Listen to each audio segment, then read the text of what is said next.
Power Breakfast.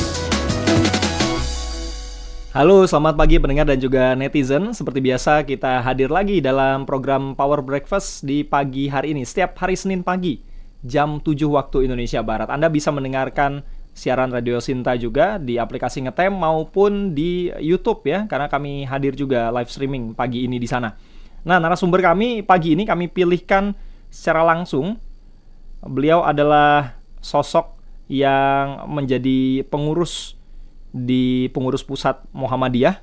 Anda mungkin kalau melihat flyersnya di media sosialnya Alsinta sudah tahu ya siapa narasumber kami. Narasumber kami adalah seorang cendekiawan Islam Indonesia dan menamatkan pendidikan dasarnya di Kudus, Jawa Tengah pada tahun 1986 dan meraih gelar sarjana dari Fakultas Tarbiyah IAIN Wali Songo Semarang pada tahun 1991. Sementara itu kami juga mengutip bahwa narasumber kami ini pernah menolak juga jabatan wakil menteri. Nanti kita ngobrol juga ya tentang hal itu. Dan dikenal juga oleh kolega-koleganya atau beberapa orang dekatnya sebagai sosok yang humoris. Narasumber kami adalah Sekretaris Umum Pimpinan Pusat Muhammadiyah untuk periode 2022 hingga 2027. Ada Ustadz Profesor Abdul Muti.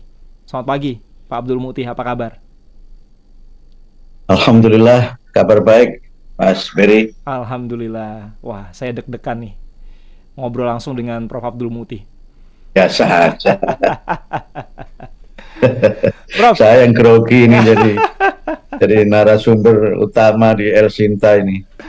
Kita ngobrol-ngobrol santai kok, Prof. Kita nggak ngomong yang berat-berat. Karena saya lihat daftar pertanyaannya berat. Wah, enggak lah. Di awal-awal ini kan kita bahas yang ringan-ringan. Tapi sebelumnya saya ingin mengucapkan dulu karena Muhammadiyah ini berusia 111 tahun ya di tanggal 11 November yang lalu. Baru beberapa hari, baru 2 hari yang lalu. Dan mudah-mudahan terus-terusan bisa bermanfaat untuk umat ya. Umat Islam di seluruh Indonesia dan semakin mendunia juga kiprah Muhammadiyah nantinya. Ya, Alhamdulillah. Prof, kami ingin tahu biasanya seorang Profesor Abdul Muti kalau pagi-pagi itu kegiatan awalnya ngapain aja sih, Prof? Saya ini orang yang nggak punya jadwal. Hidup saya ini mengalir aja gitu. Jadi kalau bangun Cuma pagi, kalau biasanya ya kalau pagi ya apapun harinya kegiatannya selalu tidak lepas dari 3 hal ya. Alhamdulillah bisa bangun pagi di waktu subuh. Itu kemudian ya baca Quran gitu beserta terjemahnya. Syukur kalau waktunya agak luang baca tafsirnya gitu tiap pagi. Kemudian ya lihat-lihat WA Mas Beri. Update dulu dari grup gitu ya. WA grup karena banyak mungkin pending informasi yang malam tidak sempat saya buka dan harus saya handle pagi itu. Setelah itu biasanya sih jalan pagi sekitar 30 menit gitu. Setelah itu nemani istri sarapan. Ya sudah, habis itu ya sudah nanti kegiatan bisa di kampus, bisa di mana saja tergantung appointment yang sudah terjadwal pada tiap harinya. Ya rutin-rutin aja, uneven lah, nggak tentu. Tapi kalau jalan pagi itu rutin ya, Prof? Saya usahakan untuk jalan pagi di rumah, tapi kadang-kadang jalan pagi di airport. Oh. Karena memang udah harus terbang dulu pagi-pagi ya. Ya kadang kan penerbangan jam 6 gitu kan, sudah harus berangkat pagi, habis sholat subuh udah berangkat. Jadi nggak sempat jalan pagi di rumah, jadi ya jalan kakinya di airport. Apalagi kalau dapat tiket yang paling jauh gitu lumayan lah, bisa 15 menit. Jadi terima kasih kepada, ya Mas. Olahraga lain nggak ada? Saya biasanya seminggu sekali badminton saya, alhamdulillah sama rekan-rekan wartawan dan juga sama para aktivis muda Muhammadiyah tiap Kamis sore, Kamis malam di gedung PP Muhammadiyah. Kebetulan di lantai 5 PP Muhammadiyah itu ada lapangan badminton, ada lapangan tenis meja. Kalau Mas Berry mau ikut juga boleh karena Wah, banyak boleh. yang banyak yang main Main teman-teman juga ya. Pimret ya, teman-teman wartawan yang memang yang mengisi kegiatan untuk selain olahraga juga. Hmm. Kita dapat update informasi-informasi terkini dari rekan-rekan wartawan dan juga ya membangun keakraban dengan para aktivis dan juga para pegawai di PP Muhammadiyah. Iya. Tadi kayaknya mau ngucapin terima kasih sama bandara di Indonesia yang gate-nya itu kalau dari pintu masuk jauh-jauh gitu ya, Prof ya. Iya, terima kasih. Cuma terlalu sering juga repot juga. Tapi saya kalau jauh gitu selalu jalan. Saya tidak mau naik naik apa golf itu. Mm-mm. Kemudian juga kalau disediakan bis pun kan kadang kalau kita di gate 20 26 dan seterusnya kan mulai 23 kan disediakan bis itu dari Iya. pintu 15. Saya nggak pernah mau memanfaatkan itu, saya jalan aja supaya bisa ya melemaskan otot-otot lah, gantinya jalan pagi yang harus pindah ke bandara gitu. Dan Sama-sama jalan paginya hanya beda tempatnya aja. iya. Alhamdulillah sampai sekarang masih sehat terus, Prof ya. Alhamdulillah Mm-mm. paling tidak merasa sehat lah gitu. Nah, Walaupun kalau diperiksa dokter itu selalu saja ada yang tinggi gitu sih. oh, Tapi saya oh. menyikapinya rileks aja gitu. Oh. Gimana? Alhamdulillah normal. Bagus dong Prof. Enggak, normal tinggi. Nah, Prof, olahraga rutin, jalan pagi, Ya, badminton ya, seminggu sekali. Makanannya ya. ada yang dijaga nggak? Kalau tadi sarapan bersama istri setiap pagi itu ada makanan khusus yang harus dihidangkan nggak sih? Enggak ada. Apa yang dimasak istri itulah yang saya nikmati gitu. Heeh. Dan kalau misalnya istri nggak masak juga ya saya kan tinggal di kampung Mas Beri, jadi Mm-mm. ya bisa ya macam-macam makanan Betawi lah, ada lontong sayur, nasi uduk, bubur ayam, apa aja sekalian untuk berbagi berbagi ya keceriaan gitu dengan masyarakat biasa. Jadi saya biasa kadang sambil jalan pagi pulangnya bawa gorengan. Wah, masih makan gorengan ternyata. Sama Itu Prof, saya paling juga. susah. Padahal dokter mengingatkan saya, Prof gorengannya dikurangi ya gitu. Ya insya Allah, gitu. Tapi insya Allahnya orang kampung. Tapi saya Insya berusaha Allah untuk, sehat terus ya. Alhamdulillah. Tapi kalau konsumsi buah saya usahakan yang Mm. memang biasanya kan itu favorit sejak kecil ya. Jadi sebagian besar makanan yang saya konsumsi itu ya memang makanan masa kecil. Oh, Sehingga misalnya buah pun ya buah yang masa kecil apa tuh Prof? gitu. Ya yang paling favorit kan saya jeruk ya, jeruk Hmm. sama buah-buahan yang berserat kalau ada mangga atau melon atau pepaya begitu. Buah-buah yang di kampung saya tidak ada, walaupun sehat itu saya belum terbiasa. Walaupun dulu waktu di luar negeri ya biasa, tapi setelah pulang kembali ke tropical fruit yang biasa memang ada di kampung, mendapatkannya juga mudah di Hmm. warung-warung buah sebelah rumah gitu. Ya, Nah, itulah kira-kira Mas Billy. ya, Prof, itu kan tadi di awal saya sempat bilang ya, dulu Mm. pernah menolak jabatan wakil menteri. Kenapa sih, Prof? Itu kan jabatan ya naik level lagi, dipercaya sama negara, sama presiden, tapi malah ditolak. Banyak loh orang yang pengen jadi menteri atau bahkan wakil menteri. Ya mungkin belum makomnya kali ya. Ya makom saya ya rakyat biasa seperti inilah gitu. Saya merasa bahwa ya tanggung jawab sebagai pejabat negara itu sangat berat, kemudian juga sangat menuntut ya kekhidmatan yang sangat tinggi gitu, nggak Mm-mm. bisa dikerjakan sambil lalu. Kalau di Muhammadiyah ini kan bisa dikerjakan seikhlasnya, walaupun kita nggak ada jam kerja ya.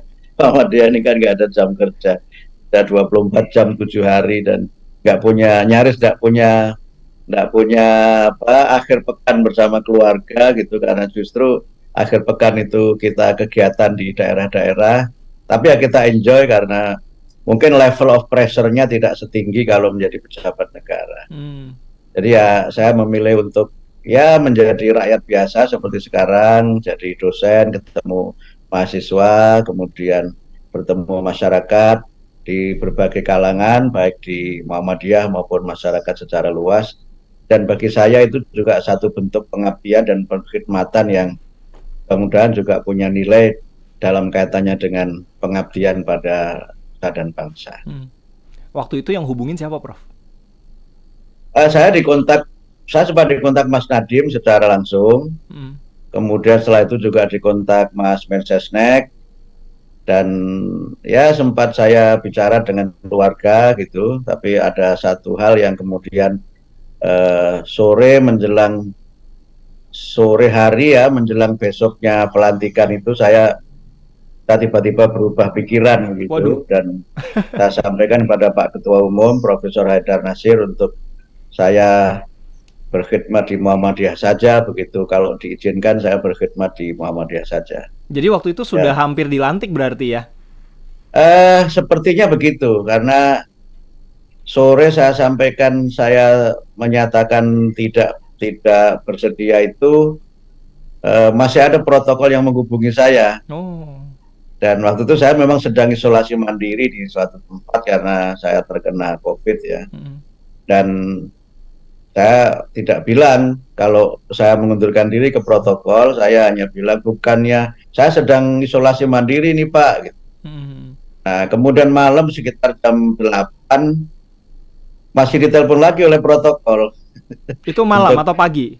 Malam. Malamnya. Oh, besokannya. Jadi, baru mau malam menjelang besoknya pelantikan itu ya. Kemudian saya sampaikan saya sedang isolasi mandiri ini, nanti kami siapkan Pak ininya pelantikannya dari tempat Bapak isolasi mandiri gitu.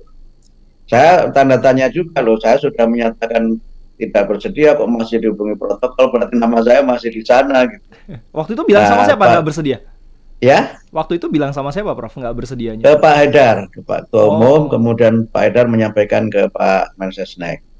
Nah, jadi pagi habis subuh karena saya penasaran saja, saya sudah bilang nggak bersedia kok masih dikontak protokol gitu.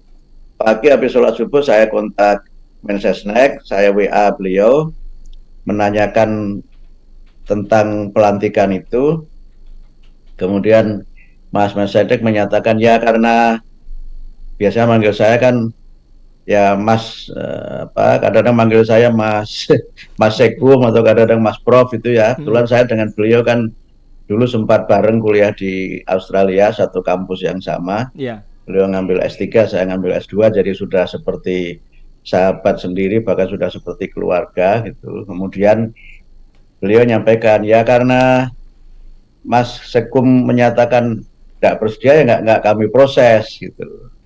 Saya langsung jawab, alhamdulillah, saya bilang gitu kan. Beliau jawab, ya Mas Sekum bilang alhamdulillah, saya yang pusing. Dan kemudian saya mengikuti polemik yang luar biasa ya, di media gitu, bagaimana saya tidak bersedia, kemudian orang diskusi berbagai analisis ya, macam-macam lah gitu, tapi saya pembacanya aja sambil isolasi mandiri. Saya mengikuti beberapa wawancara di media oleh tokoh-tokoh nasional, juga di TV oleh tokoh-tokoh nasional ya. Saya mengikutinya aja sambil isolasi mandiri, berharap masih diberi hidup yang lebih panjang oleh Allah lah. Amin, insya Allah. Dan akhirnya sampai sekarang menjadi sekretaris umum ya sejak tahun 2022, insya Allah nanti sampai tahun 2027 akhirnya berkhidmat terus di Muhammadiyah.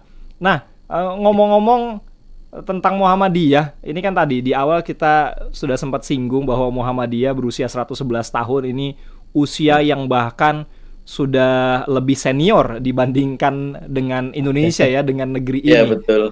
Ini ada kegiatan apa aja Prof dalam rangka menyambut usia 111 tahun Muhammadiyah ini, hari lahirnya Muhammadiyah Prof?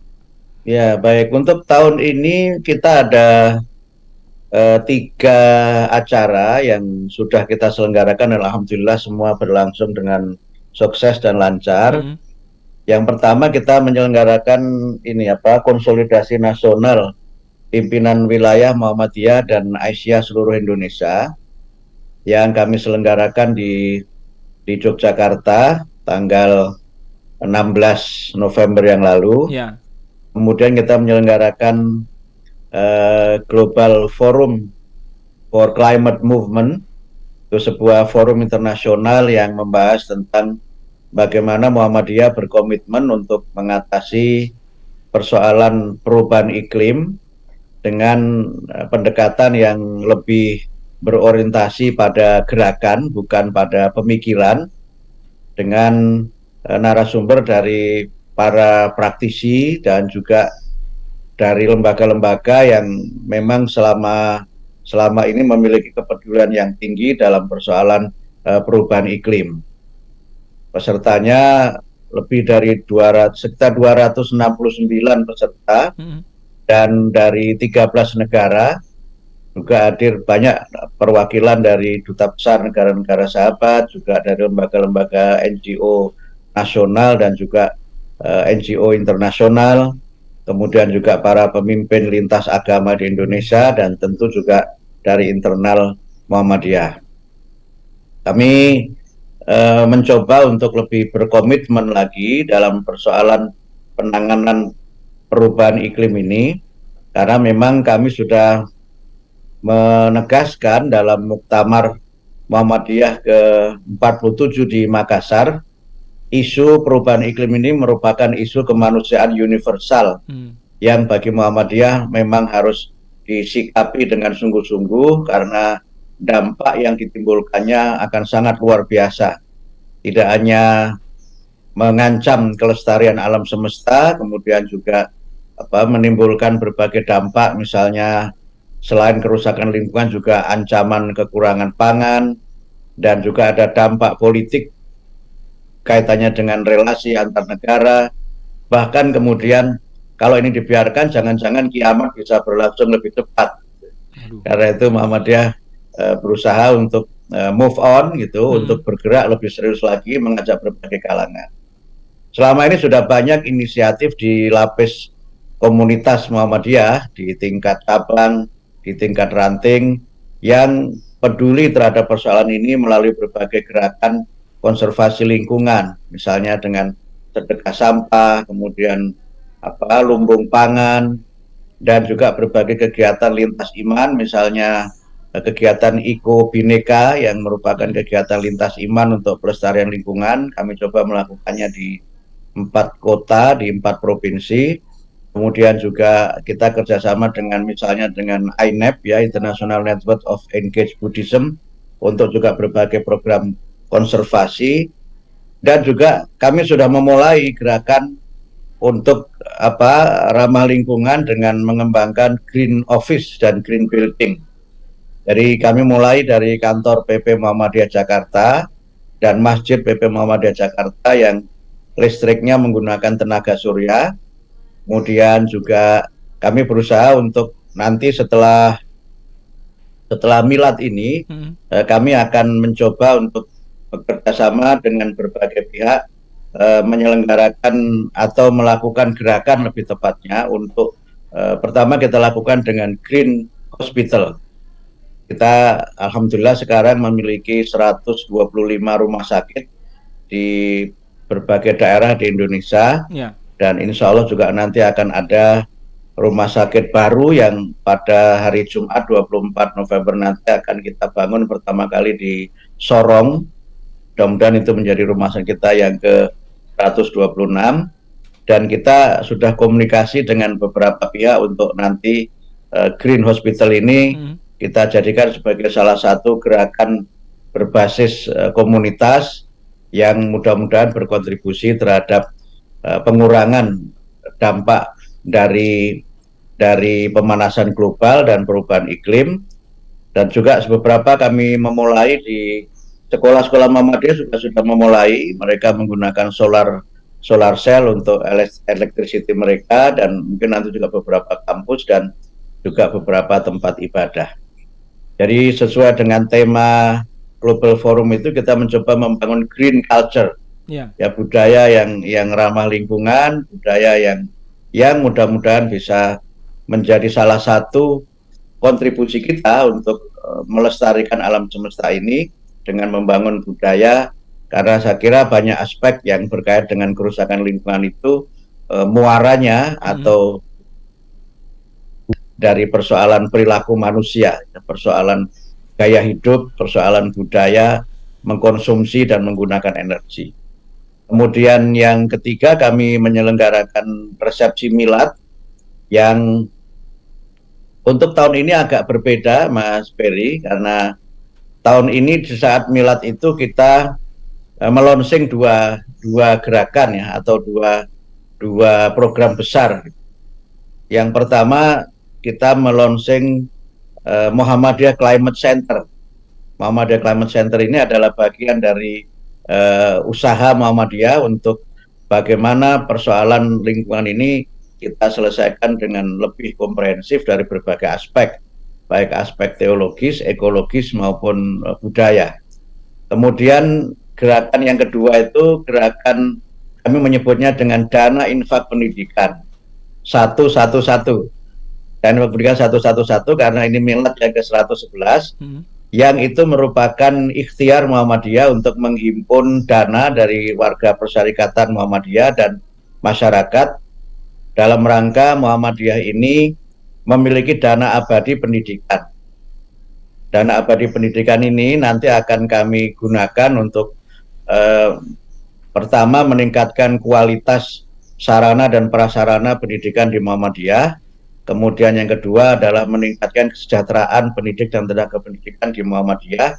Dan yang ketiga juga nanti insya Allah untuk peningkatan kualitas sumber daya manusia Muhammadiyah melalui berbagai program pendidikan. Ya. Target kami, Mas Ferry, dalam waktu 111 hari, jadi ini serba 111 ini. Dalam Diidentikan dengan 111 tahun Muhammadiyah, dengan Milad 111 ya. Dalam waktu 111 hari setelah launching itu kami menargetkan dapat menghimpun dana 111 miliar. Mudah-mudahan. Dan Insya Allah. Waktu launching di Jogja 18 November yang lalu setelah launching oleh Pak Ketua Umum, seminggu kita memang mulai mengedarkan kepada anggota Muhammadiyah dan juga para tokoh. Alhamdulillah saya dapat laporan malam itu sudah terhimpun 82, sekian miliar. Wah. Jadi masih ada sekian miliar yang harus kita usahakan supaya angka 111 ini dapat terpenuhi. Tercapai, dan kami memulai gerakan yang memang berusaha untuk ya mandiri lah dalam berbagai hal. Ya, banyak pihak menilai Muhammadiyah sekarang sudah cukup mandiri, tapi kami ingin memperkuat kemandirian itu dengan gerakan berbasis komunitas. Dan ternyata insya Allah kita juga bisa lah melakukan itu.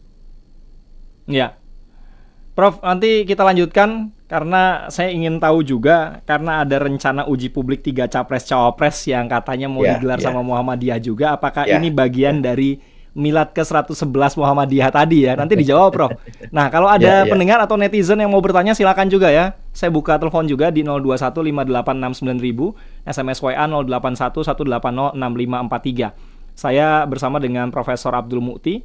Beliau adalah Sekretaris Umum Pimpinan Pusat Muhammadiyah untuk periode 2022-2027 sebagai seorang cendekiawan Muslim juga di Indonesia, bahkan pernah menempati beberapa jabatan juga, pernah jadi anggota Dewan Indonesia dan Amerika Serikat pada agama dan pluralisme dan masyarakat eksekutif Konferensi Asia Agama untuk Perdamaian. Bahkan juga masuk ke dalam 200 daftar mubalik Indonesia yang direkomendasikan oleh Kementerian Agama pada Mei 2018 yang lalu. Nanti kita lanjut lagi. Saya juga penasaran nih. Kira-kira kalau tadi jabatan Wakil Menteri akhirnya batal untuk diemban amanahnya oleh Prof. Abdul Mukti, kalau nanti nih pemilu 2024 sudah selesai, diajak untuk gabung ke kabinet jadi menteri, mau nggak ya kira-kira? Nanti kita bahas setelah yang berikut ini.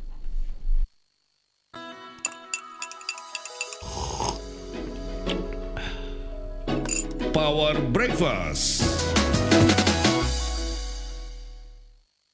Katarak adalah kekeruhan pada lensa mata yang menyebabkan penglihatan Anda kabur atau berkabut. Operasi merupakan solusi satu-satunya bagi Anda agar terbebas dari katarak. Namun, tidak perlu khawatir. Rumah Sakit Mata JEC memiliki teknologi Flex, yaitu teknik operasi dengan sinar laser pertama di Indonesia. Flex mengadopsi teknologi semi-robotik, pembuatan sayatan kornea menggunakan laser sangat akurat, pembukaan kapsul lensa yang presisi, serta membelah lensa katarak menjadi bagian kecil, sehingga lapisan terdalam kornea kornea atau endotel terlindungi dan membantu mengurangi silinder. JEC Eye Hospitals and Clinics telah melakukan lebih dari 15.000 operasi katarak per tahun dengan didukung dokter mata ahli yang berpengalaman. Percayakan operasi katarak dengan aman dan nyaman untuk Anda dengan Flex. Hanya di Rumah Sakit Mata JEC. Info lebih lanjut hubungi ke 0877 2922 1000 serta follow juga Instagram @JEC Eye Hospital. Sambut tahun baru dengan mata baru bebas katarak agar kualitas hidup selalu terjaga.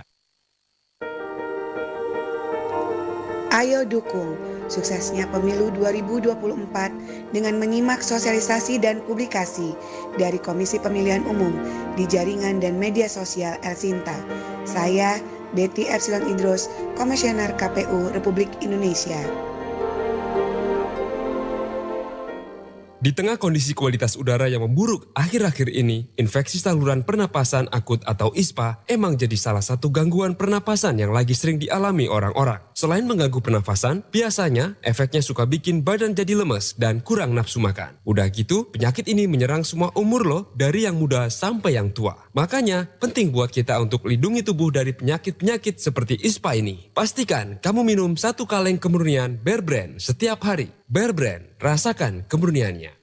Di tengah kondisi kualitas udara yang memburuk akhir-akhir ini, infeksi saluran pernapasan akut atau ISPA emang jadi salah satu gangguan pernapasan yang lagi sering dialami orang-orang. Selain mengganggu pernapasan, biasanya efeknya suka bikin badan jadi lemes dan kurang nafsu makan. Udah gitu, penyakit ini menyerang semua umur loh, dari yang muda sampai yang tua. Makanya, penting buat kita untuk lindungi tubuh dari penyakit-penyakit seperti ISPA ini. Pastikan kamu minum 1 kaleng kemurnian Bear Brand setiap hari. Bear Brand, rasakan kemurniannya.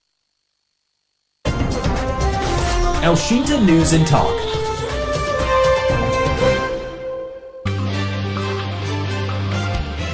Elshinta Update.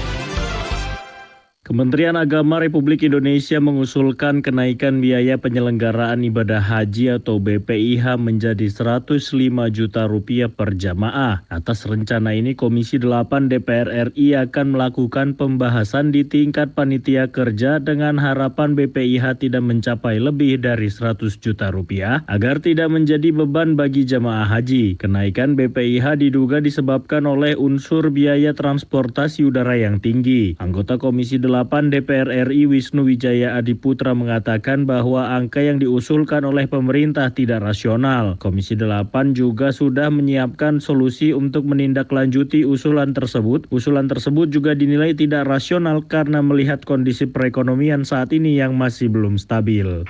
Angka tersebut jelas tidak logis dan kita akan perjuangkan untuk bisa diturunkan lagi. Tentunya ketika kita menolak, pastinya kita punya solusi dan kita udah beberkan solusinya. Semoga bisa diterima. Ya, jadi sekarang kondisi perekonomian kita pun sedang seperti ini. Artinya pastinya dengan biaya yang segitu besar, banyak sekali. Tadi saja ketika saya ketemu dengan tokoh masyarakat di agenda ngobrol pendidikan Islam di Kabupaten Semarang, itu mereka sangat-sangat keberatan sekali dan bisa jadi mereka akan batal dan tidak sanggup untuk membayar pelunasannya. Itu yang tidak logisnya. Ada beberapa komponen yang mestinya bisa diefisienkan. Lebih lanjut, Wisnu Wijaya mengatakan Badan Pengelola Keuangan Haji harusnya dapat membackup biaya pelaksanaan haji yang besar. Dampak dari pagu anggaran yang besar di awal menyebabkan masyarakat yang akan diberangkatkan pada tahun-tahun berikutnya akan kesulitan dalam pembiayaan. Alisan, kemeja lokal brand dengan standar internasional. Dapatkan di modern dan tradisional market di seluruh Indonesia. Ingat kemeja, ingat alisan.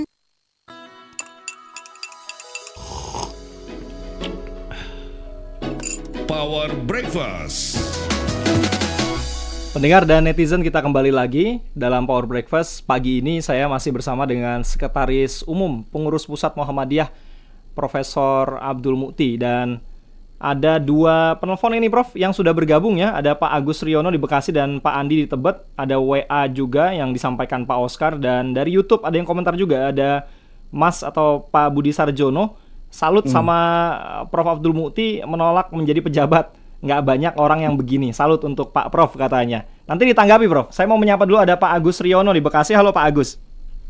Halo, selamat pagi. Selamat pagi Pak Agus. Selamat pagi Prof. Abdul Mukti. Apa kabar? Selamat pagi Pak Agus ya. Kita pernah sama-sama seminar mengenai lintas agama di Vatikan 3 tahun yang lalu. Wah. Oh iya. Pak Dubes ya. Iya. Pak Abdul Mukti, saya mau tanya satu pertanyaan saja. Tadi mengatakan bahwa ternyata Pak Prof. Abdul Mukti pernah menolak sebagai wakil menteri begitu. Ini menarik sekali bagi saya. Nah, mohon arahan, mungkin mohon tanggapan. Apakah sebagai wakil menteri itu tadi dikatakan Prof sangat berat pekerjaannya. Apakah pekerjaan wakil presiden mungkin lebih ringan atau lebih berat dibanding wakil menteri? Mohon jawabannya, Prof. Abdul Mukti. Terima kasih. Baik, terima kasih Pak Agus Riono. Kita tampung dulu ya. Jabatan wakil presiden lebih berat atau lebih ringan? Wah, ini wakil presiden itu membawahi wakil-wakil menteri semua nggak ya? Nanti dijawab kali ya sama Prof. Abdul Mukti. Pak Andi di Tebet, halo selamat pagi. Selamat pagi, Assalamualaikum Bung Berry. Waalaikumsalam warahmatullahi wabarakatuh. Assalamualaikum Prof. Abdul Mukti. Waalaikumsalam. Iya, luar biasa. Biasanya ini orang jabatan terus uang itu jarang menolak, Pak. Jabatan dengan uang. Kalau dikasih uang, dikasih jabatan jarang. Nah, cuman saya berpikir, apa karena yang menunjuk di eranya itu kayak tadi bukan makomnya, karena bukan pilihannya mungkin pada saat itu. Bisa jadi kan? Kan biasanya orang cocok. Kalau nggak cocok pastilah ada alasannya. Namanya manusia biasa ini kan masih punya perasaan, masih punya keinginan. Nah, cuma nih Pak Abdul Mukti ini berkuat menahan gitu. Nah, saya itu satu ya. Yang kedua, ini kan Muhammadiyah ada NU juga. Itu kalau dikatakan berpolitik praktis ya, berpihakan kepada salah satu pilpres. Nah, ini saya sebetulnya ya tahu juga gitu. Cuman kadang-kadang kalau saya perhatikan tuh ketuanya Pak Din Samsudin ya. Nah, itu kadang-kadang ya saya perhatikan juga suka ya itu tadi sana kemari. Ya mungkin itu tadi. Menurut saya sebaiknya Muhammadiyah ini ke depan, apalagi dengan usia yang sudah 111 tahun ya. Iya, sudah 111 tahun ya. Itu bisa menjaga kalau orang itu marwahnya, artinya nama baiknya gitu.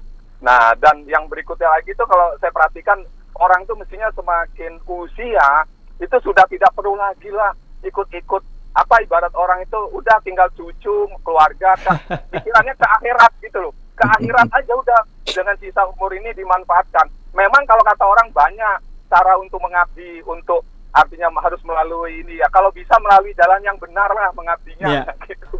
Ya, itu saya kira itu ya. Salut buat Profesor Abdul Mukti. Terima kasih Pak Andi di Tebet. Ini pertanyaan seputar pemilu dan kira-kira Muhammadiyah kemana, itu nanti Pak saya simpan di belakang nanti pertanyaannya. Tapi udah dicolong duluan sama Pak Andi. Nggak apa-apa. Silakan Prof, mungkin bisa menanggapi dulu. Tadi dari YouTube ada Pak Budi Sarjono. Salut ini menolak jabatan wakil menteri. Nggak banyak orang yang seperti ini. Salut untuk Prof Abdul Mukti. Tapi saya sambung nih pertanyaannya. Kalau nanti 2024 ada yang nawarin lagi, tapi jabatannya jadi menteri gitu misalnya, gimana Prof? Atau nunggu dulu nih, makomnya arahnya kemana gitu? Iya. Baik, yang pertama Agus, terima kasih Pak Dubes.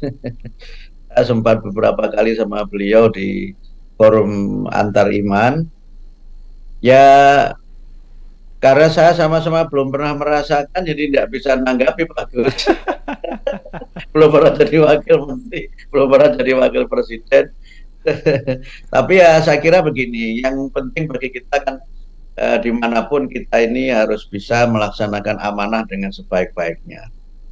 Kalau menurut saya semua jabatan itu adalah amanah, dan saya secara personal misalnya tidak melihat bahwa posisi dan jabatan itu sebagai suatu keberhasilan.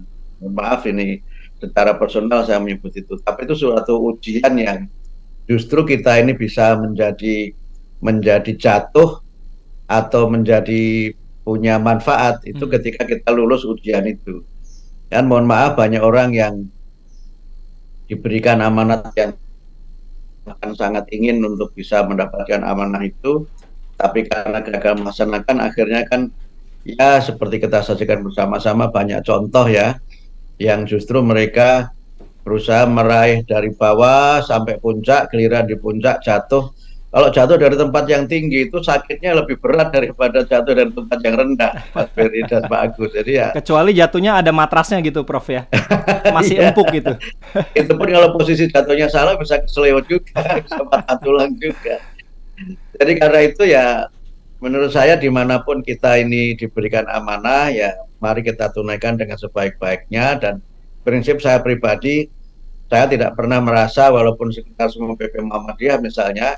Saya juga tidak merasa itu sebagai sebuah jabatan yang tinggi, tapi justru sebuah ujian yang saya akan bisa menjadi orang yang bermanfaat atau menjadi orang yang justru malah jatuh itu karena kita ya tidak mampu melaksanakan amanah itu dengan sebaik-baiknya. Nah, soal ke depan nanti kita lihat karena belum tentu juga ada yang nawari saya begitu. Jangan GR juga, karena kita juga belum tahu kan siapa yang nanti menjadi presiden. Iya. Yang penting bagi kami di Muhammadiyah adalah bagaimana pemilihan presiden, wakil presiden, pemilihan anggota DPR, DPRD, dan juga DPD itu semuanya berjalan dengan lancar. Kemudian kita dapat menyelenggarakan pemilu dan melampaui tahapan demokrasi ini dengan baik untuk Indonesia yang, kalau bahasa Muhammadiyah itu Indonesia yang berkemajuan, kira-kira begitu. Ya. Dan oleh karena itu maka saya kira kalau Muhammadiyah ya selama ini senantiasa berusaha untuk menjaga dan mempertahankan politik yang sesuai dengan khito dan kepribadian Muhammadiyah. Tentu saja kami tidak anti politik, bahkan kami berpendapat bahwa Muhammadiyah sebagai gerakan dakwah itu dalam kiprahnya tidak bisa dilepaskan dari dinamika politik. Ada hal yang harus kita sadari bahwa hampir semua aspek dalam kegiatan dakwah Muhammadiyah itu sangat terkait dengan penyelenggaraan negara.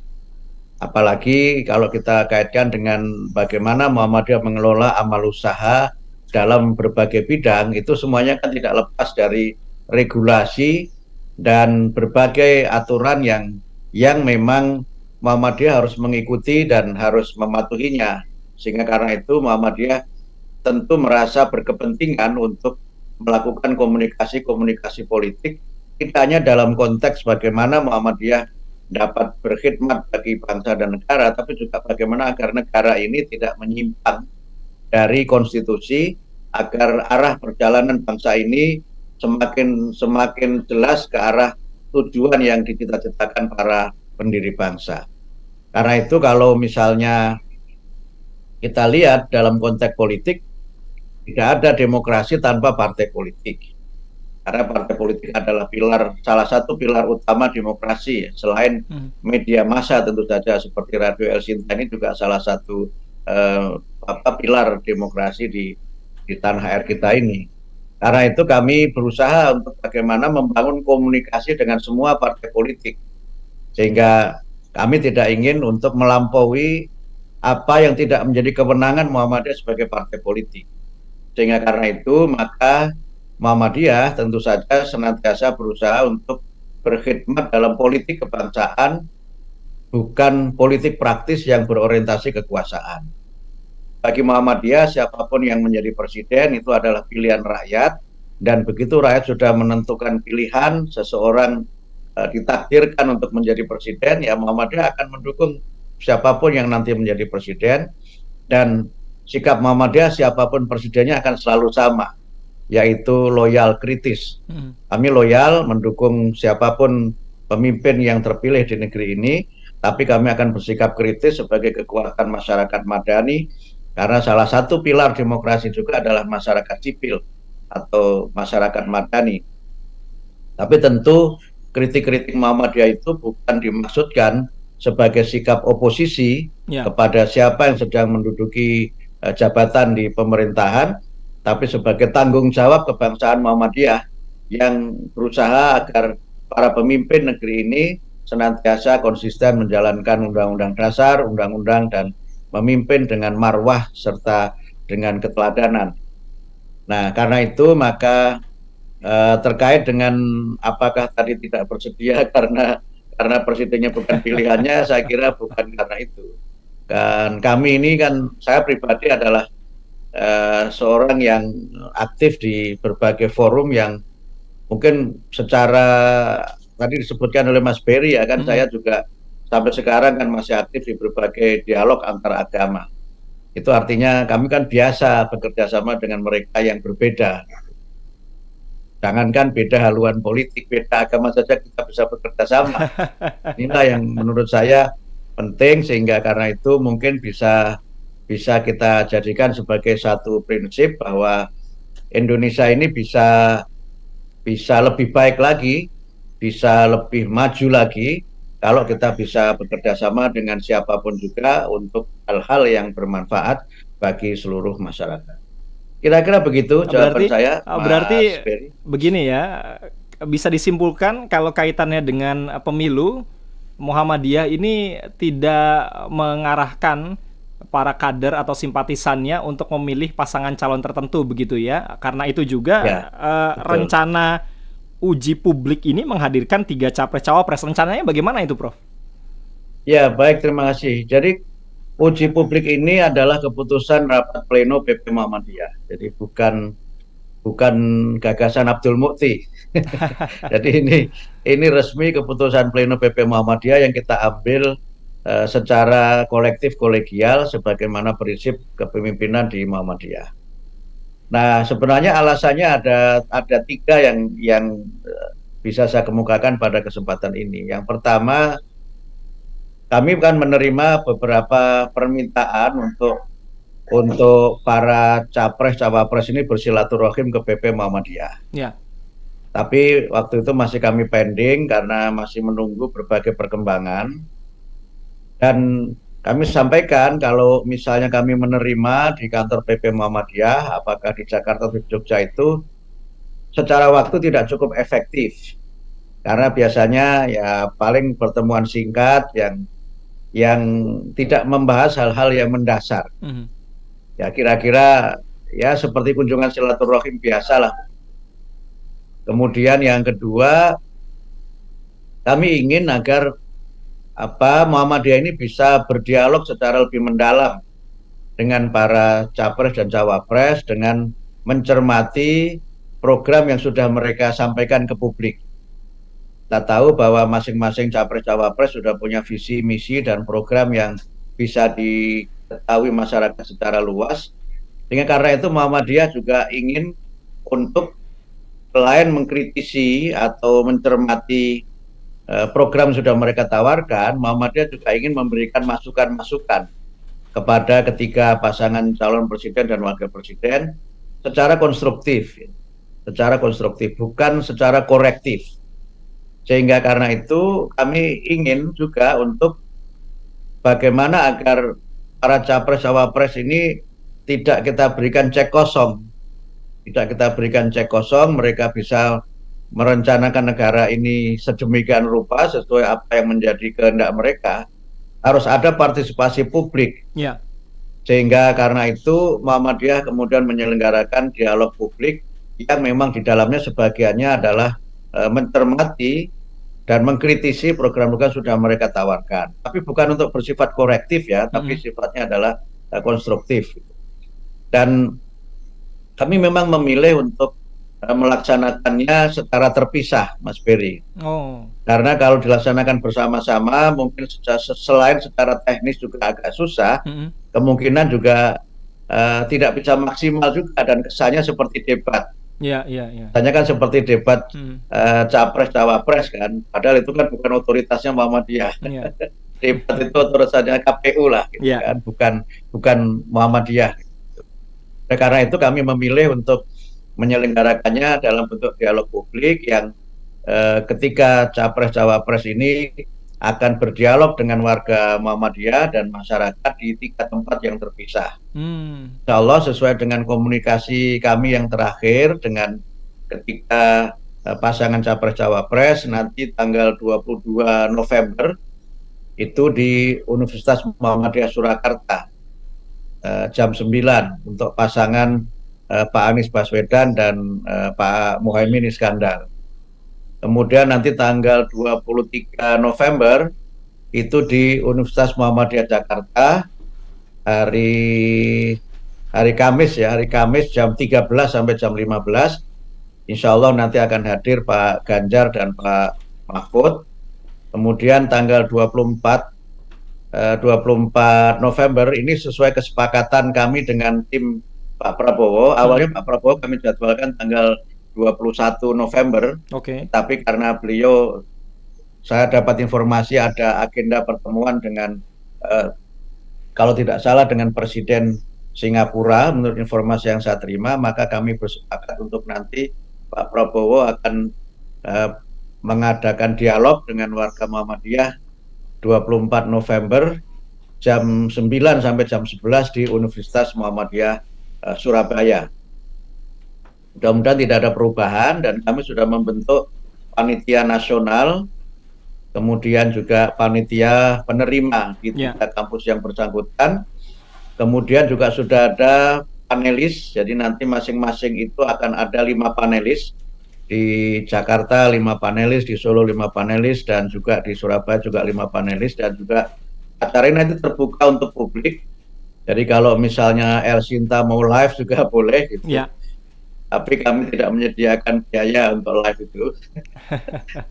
Nanti silakan kalau El Sinta bersedia untuk menyebarluaskan informasi ini kepada masyarakat juga kami akan sangat terbuka, karena memang kami berusaha mengadakan dialog ini sebagai bagian dari pendidikan politik untuk juga ya mengajak masyarakat terlibat secara rasional begitu, memilih presiden wakil presiden bukan hanya pertimbangan person tapi pertimbangan program. Ini yang coba kami lakukan sehingga ya masyarakat jangan melihat bahwa ya presiden itu penting ya, bahkan sangat penting Mas Berry, tapi tidak segala-galanya. Sehingga karena itu maka ya kita sikapi ini semua dengan rasional, dengan ya lapang dada begitu, dan kita tetap memiliki sikap dan jiwa yang terbuka terhadap perbedaan pilihan, karena memang kita harus memilih 1 dari 3 kan. Kalau memilih 3-3-nya kan malah tidak sah. Atau karena kita merasa nggak ada yang cocok terus tidak memilih juga sayang-sayang kan. Jadi ya di antara yang ada itu mari kita tentukan pilihan dengan segala plus minusnya, karena itu adalah bagian dari kita membangun Indonesia yang lebih baik lagi di masa yang akan.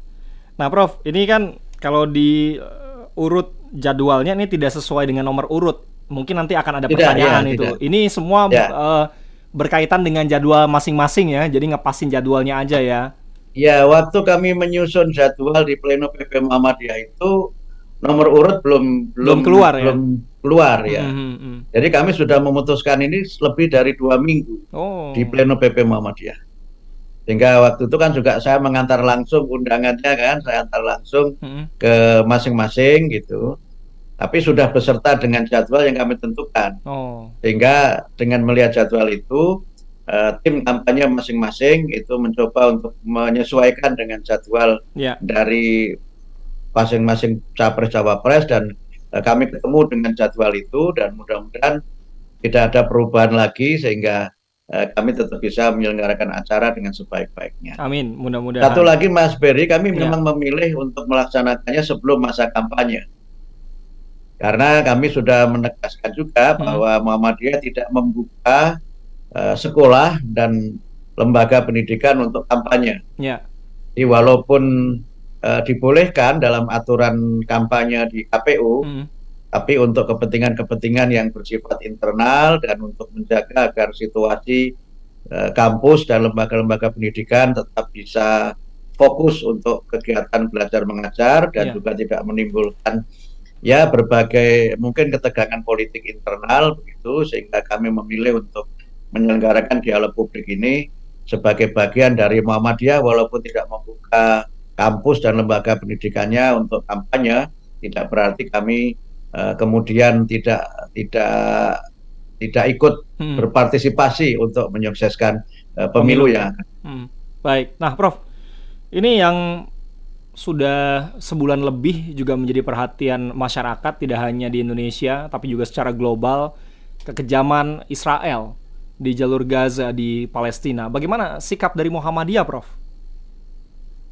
Saya kira sikap Muhammadiyah sudah tegas ya, bahwa Israel itu adalah imperialis, dan Muhammadiyah setuju dengan sikap-sikap dan juga langkah politik yang dilaksanakan oleh pemerintah Indonesia, yang dalam catatan saya sikap pemerintah Indonesia terhadap agresi Israel di Palestina itu paling keras dibanding dengan sikap-sikap sebelumnya.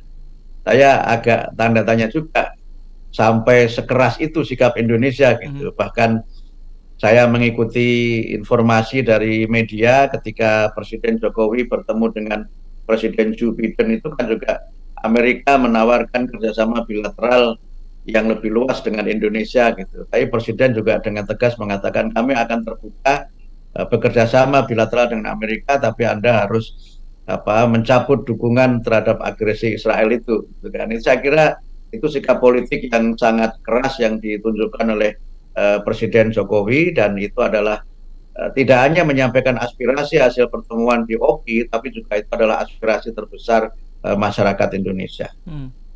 Kami bahkan menyampaikan dalam sebuah dialog beberapa waktu yang lalu bahwa sudah banyak bukti dan data-data yang cukup kuat ya untuk membawa Netanyahu ini ke forum pengadilan HAM atau mungkin juga forum criminal crime ya. Walaupun ada mengatakan Israel ini tidak anggota dari International Criminal Crime, sehingga tidak bisa dibawa ke situ.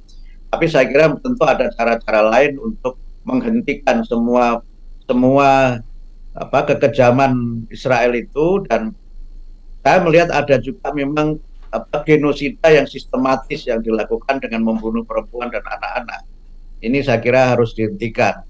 Sehingga sikap Muhammadiyah terkait dengan hal ini, tentu kami mendukung sepenuhnya perjuangan rakyat Palestina secara spiritual, secara kultural, dan juga tentu secara finansial. Walaupun tentu kami tidak bisa berbuat lebih dari sekedar apa yang memang menjadi kewenangan dan juga menjadi bagian dari kemampuan kami. Kemudian yang ketiga, tentu secara politik memang Muhammadiyah mendukung two-state solution, karena itu adalah pilihan yang paling rasional untuk roadmap perdamaian Israel-Palestina di masa yang akan datang. Ada banyak alasan teologis yang bisa kita kemukakan dan juga alasan politik, dan sudah disepakati di berbagai forum dunia kan, bahwa di situ memang ada kawasan internasional. Yerusalem itu kan kawasan internasional yang memang tidak dimiliki oleh Israel dan Palestina. Ada wilayah Palestina, ada wilayah Israel, dan mereka berdua sebenarnya bisa hidup berdampingan secara damai dengan two-state solution itu. Kemudian yang berkaitan dengan kemanusiaan, ya mungkin sekedar informasi saja bahwa Muhammadiyah sudah mengirimkan bantuan dana melalui Kementerian Luar Negeri dan pemerintah Indonesia.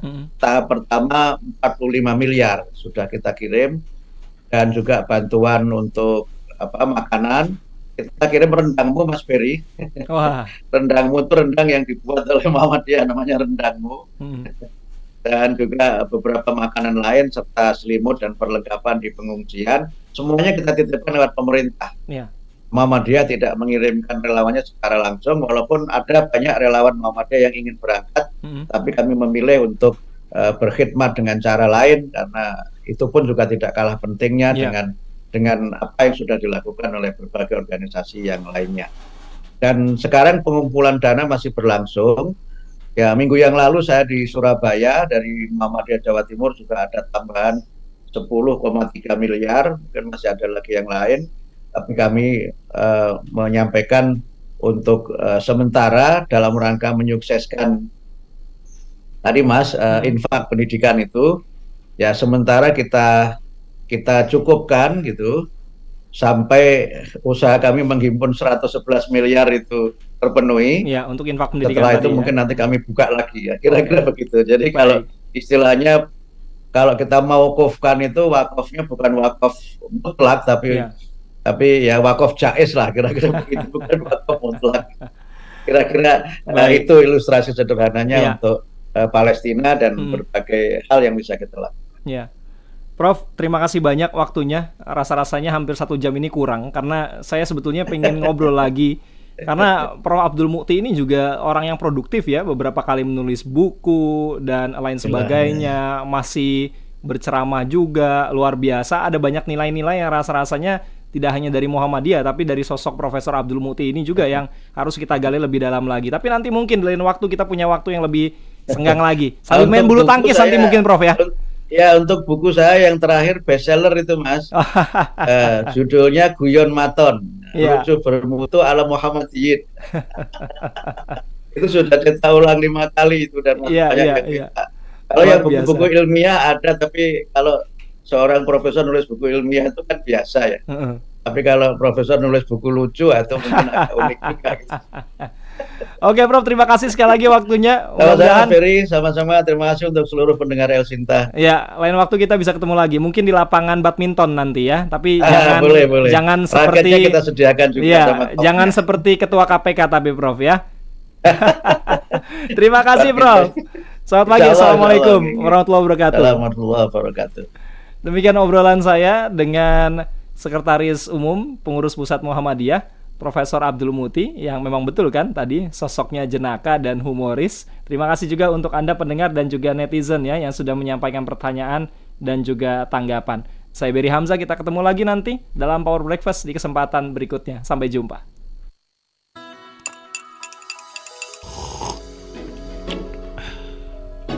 Power Breakfast.